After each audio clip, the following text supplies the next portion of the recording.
ধরে নেওয়া হয় বাংলাদেশে এক যুগে কিডনি রোগীর সংখ্যা দ্বিগুণ হয়েছে, অর্থাৎ প্রায় ৩ কোটি মানুষ কোনো না কোনো কিডনি রোগে আক্রান্ত।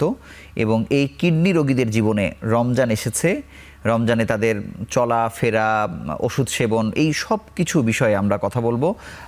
এখন টিভির বিশেষ আয়োজন রমজানের স্বাস্থ্য, এই অনুষ্ঠানের আজকের বিষয় আমরা দিয়েছি রোজা ও কিডনি সমস্যা।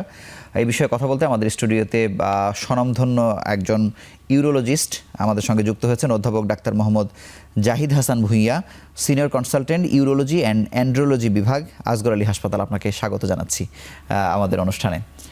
ধন্যবাদ। দর্শক, আপনাদের জানিয়ে রাখি এই অনুষ্ঠানটি সহযোগিতা করছে আসগর আলী হাসপাতাল। স্যার, আমরা একেবারে শুরুতেই জানতে চাই যে কিডনি রোগীদের এই যে বিশাল সংখ্যা, এদের মধ্যে কারা আসলে রোজা রাখতে পারবে বা কারা পারবে না, এমন কোনো সংখ্যা কি আছে যারা আসলে রোজা রাখার জন্য নিরাপদ না?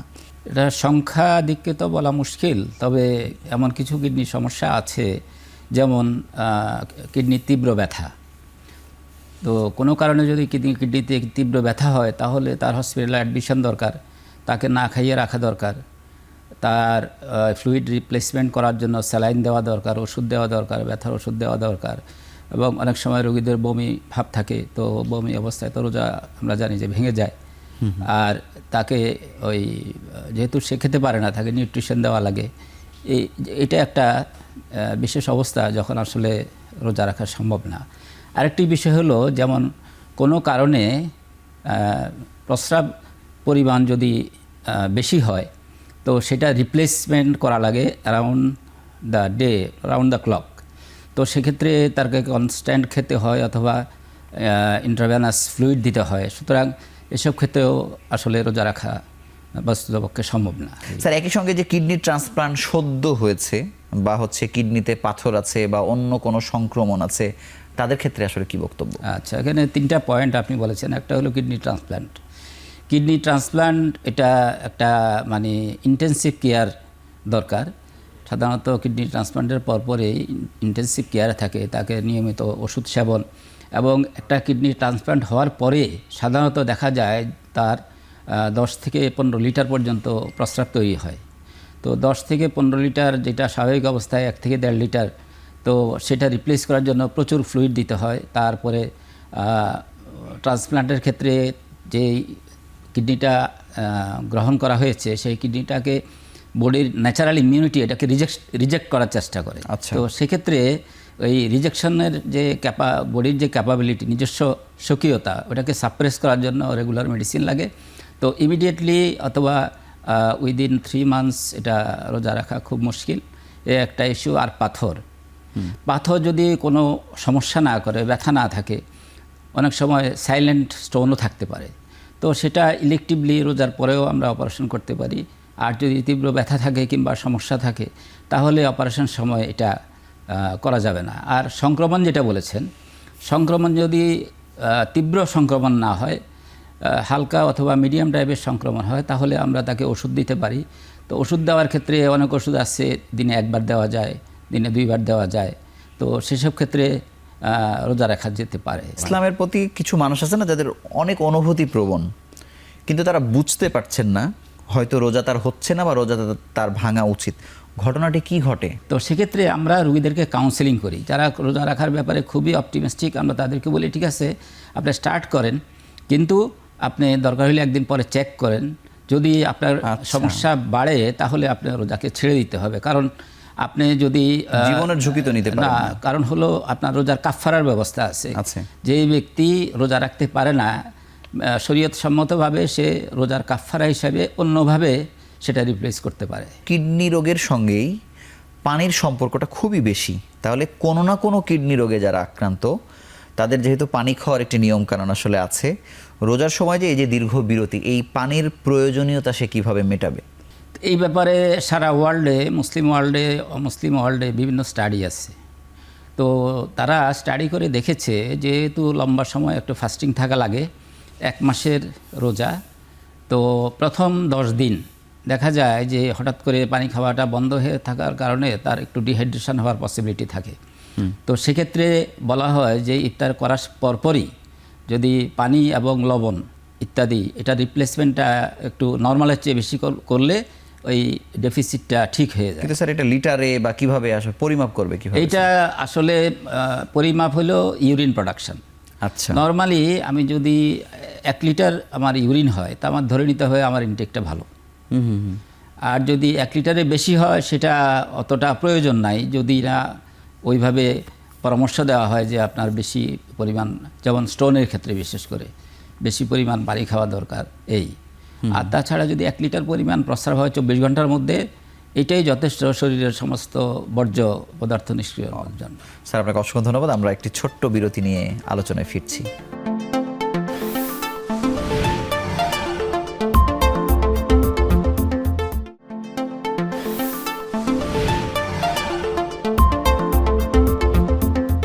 অধ্যাপক জাহিদ হাসান, আপনার কাছে জানবো যে আমরা যেহেতু পানির কথা বললাম, খাবারের প্রসঙ্গ এখানে খুবই গুরুত্বপূর্ণ।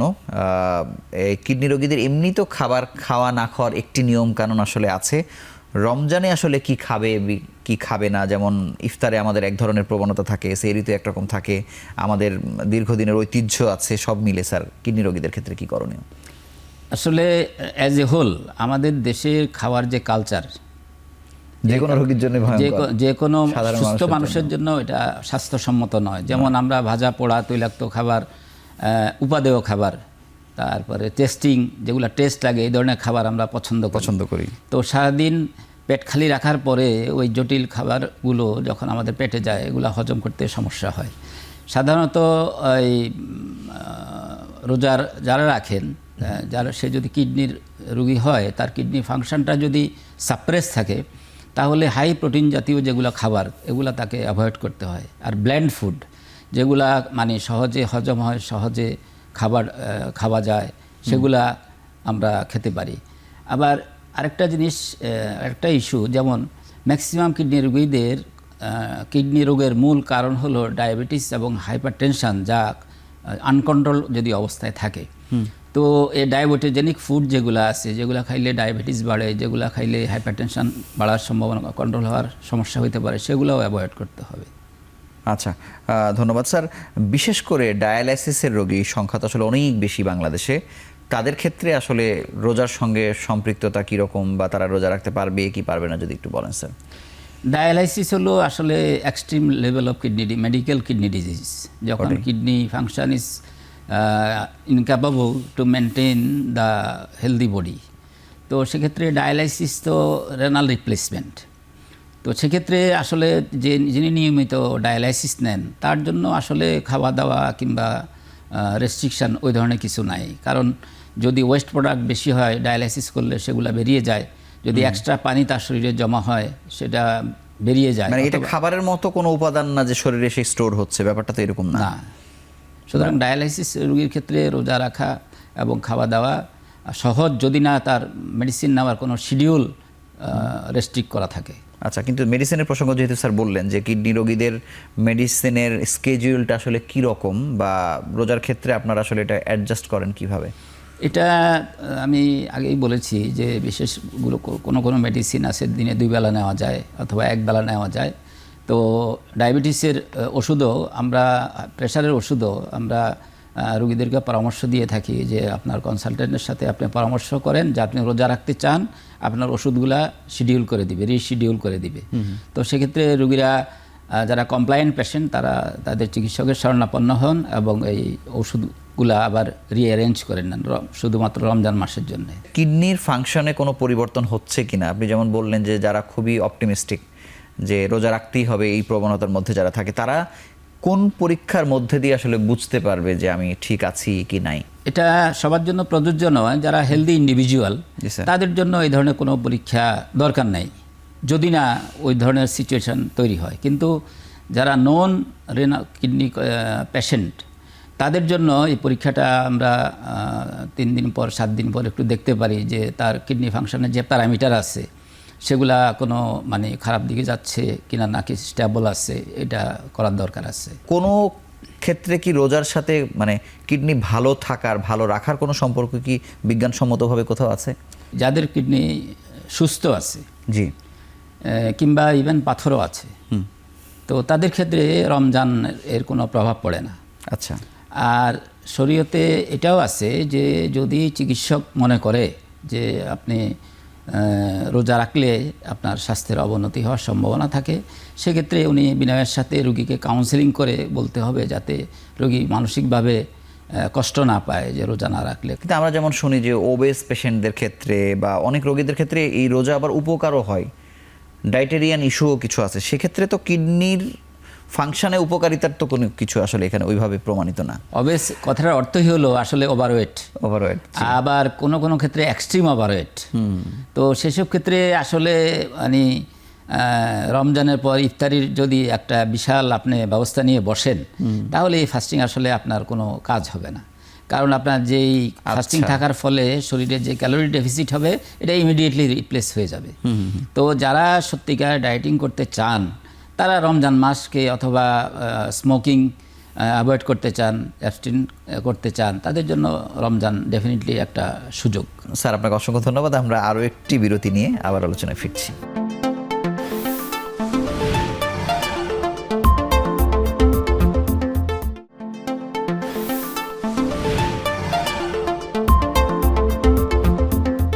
কিডনি রোগীদের মূল টেনশনটাই থাকে আসলে ক্রিয়েটিনিন নিয়ে বা ইউরিয়া লেভেল আমরা যেভাবে বলি না কেন, সেটি নিয়ন্ত্রণে রাখার জন্য আসলে কিভাবে নিয়ন্ত্রণে রাখতে পারে? এক নম্বর হলো যে আমরা সাধারণ ভাষায় সহজ ভাষায় বুঝি যে ক্রিয়েটিন লেভেলটা এটা কিডনি ফাংশনের একটা ইন্ডিকেটর অথবা ইউরিয়া, কিন্তু জিএফআর নামে একটা টার্ম আছে, গ্লোমারুলার ফিল্ট্রেশন রেট, অর্থাৎ একটা কিডনি কত এমএল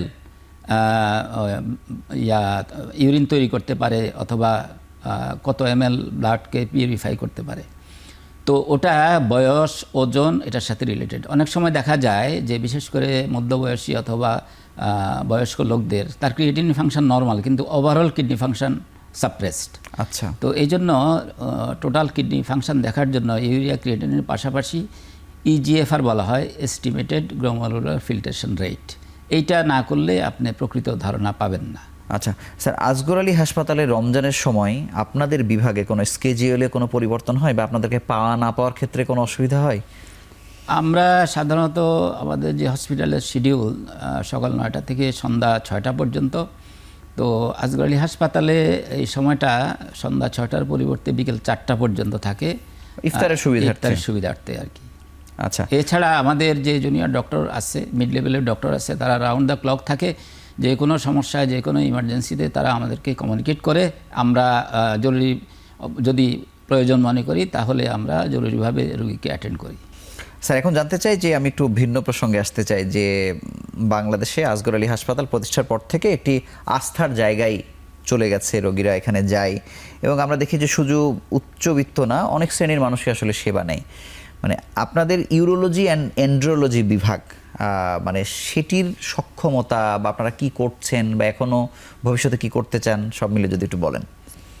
আমরা মূলত ইউরোলজি এবং অ্যান্ড্রোলজি এই টার্মটা অনেকের কাছে হয়তো অপরিচিত। এটা হলো আসলে male sexual function and reproductive অর্গানের ফাংশন নিয়ে এটা কাজ করে। মানে যেখানে আমাদের রোগীরা সাধারণত স্কিনের ডাক্তারদের কাছে চলে যান, কিন্তু আপনাদের অনেক কাজ আছে এখানে এন্ড্রোলজিতে, ইউরোলজিস্ট। আসলে স্কিন অ্যান্ড ভিডি, জি, আমি তাদের প্রতি শ্রদ্ধা রেখেই বলছি যে চর্ম এবং যৌন, সুতরাং তার যদি সেক্সুয়াল প্রবলেম থাকে এটা তো যৌন প্রবলেম না, এটা হইলো যৌন রোগ, অর্থাৎ অ্যাকচুয়ালি ইনফেক্টিভ ডিজিজ অথবা সেক্সুয়াল ট্রান্সমিটেড ডিজিজ বলতে যা বোঝায়। আমি যদি স্যার আপনার বিভাগের রোলটা একটু জানতে চাই। আমাদের এখানে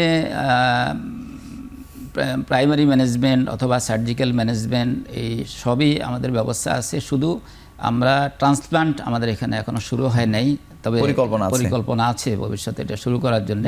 যেহেতু এন্ড্রোলজি বিভাগ বিষয়টি আপনারা যুক্ত করেছেন বিভাগের সাথে, যদিও পৃথিবীতে আছে, মানে এটার জন্য স্পেসিফিক কি কি সেবা আপনারা দেন? কারণ আপনি জানেন যে যৌন অক্ষমতার যে রোগী তারা কিন্তু অপচিকিৎসা বেশি পায় এবং ব্যাপকভাবে ক্ষতিগ্রস্ত হয়।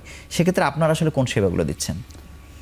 প্রথমত আমরা ছেলেদের যে কমন সমস্যা হয়, যেমন প্রিম্যাচিউর ইজাকুলেশন, এই সমস্যা থাকলে আমরা তাদেরকে ওয়ার্ক আপ করি, তাদেরকে এই সেবা দিয়ে থাকি। ইভেন কারো যদি দেখা যায় যে দ্য অর্গান ফেইলিওর, এটা পারছে না, সেখানে আমরা আর্টিফিশিয়াল ইমপ্লান্ট দিয়েও আমরা এই অপারেশন করে এটাকে মেলকে আমরা রিহ্যাবিলিটেট করতে পারি। সফলতা কেমন স্যার বন্ধ্যাত্বের ক্ষেত্রে? বন্ধ্যাত্বের ক্ষেত্রে অ্যাকচুয়ালি সফলতা এটা এক কথায় বলা মুশকিল, কারণ একজন রোগী কিন্তু যেহেতু বিশেষায়িত সেবা দেন আপনারা সফলতা পান, তো বটেই। সফলতা পাই। কিন্তু স্যার, এই যে ইউরোলজিস্টদের মধ্যে আলাদা করে এন্ড্রোলজির ওপরে আলাদা ডিগ্রি নিয়ে এমন কয়জন আপনাদের আছে, নাকি সবাই অ্যাজ এ হোল আপনারা আসলে এন্ড্রোলজিস্ট? বাংলাদেশের পার্সপেক্টিভে আমাদের যে ইউরোলজিস্টের সংখ্যা 400-র কিছু বেশি হবে। স্যার। এই 18 কোটি মানুষকে মানে আপনারা ওই সবাই সেক্টরে এন্ড্রোলজির চিকিৎসা দিচ্ছেন আর কি?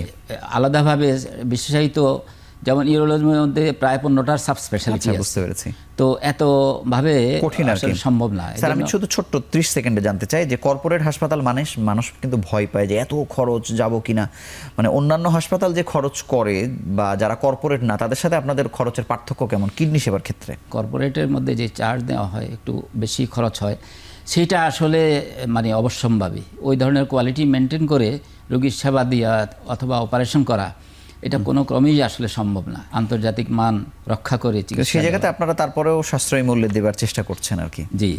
স্যার, আপনাকে অসংখ্য ধন্যবাদ আমাদের সঙ্গে যুক্ত হওয়ার জন্য। জি, আপনাকেও ধন্যবাদ। দর্শক, কিডনি রোগীদের যে আমরা 3 কোটির যে একটি পরিসংখ্যানের কথা বলছি, তার বেশিরভাগই আসলে স্বাচ্ছন্দ্যে রোজা রাখতে পারবেন। তবে এখন চিকিৎসকরাও শরিয়াতের বিধানগুলো অনেকেই আসলে জানেন, তাদের কাছে আপনার পরামর্শ নিতে পারেন। আপনার বিশেষ সমস্যা থাকলে আপনার জন্য বিশেষ করে চলাফেরা, খাওয়া দাওয়া এবং কিভাবে আপনি চলবেন, কিভাবে রোজা রাখবেন, তো সেই পরামর্শ নিলে অন্তত আপনি নিজে থেকে সুস্থ থাকতে পারবেন এবং সুন্দরভাবে রোজাগুলো রাখতে পারবেন। তো এই ছিল আজকের পর্বে। আগামী পর্বে আবারও নতুন কোনো বিষয় নিয়ে আমরা হাজির হব। সেই সময় পর্যন্ত ভালো থাকুন, সুস্থ থাকুন।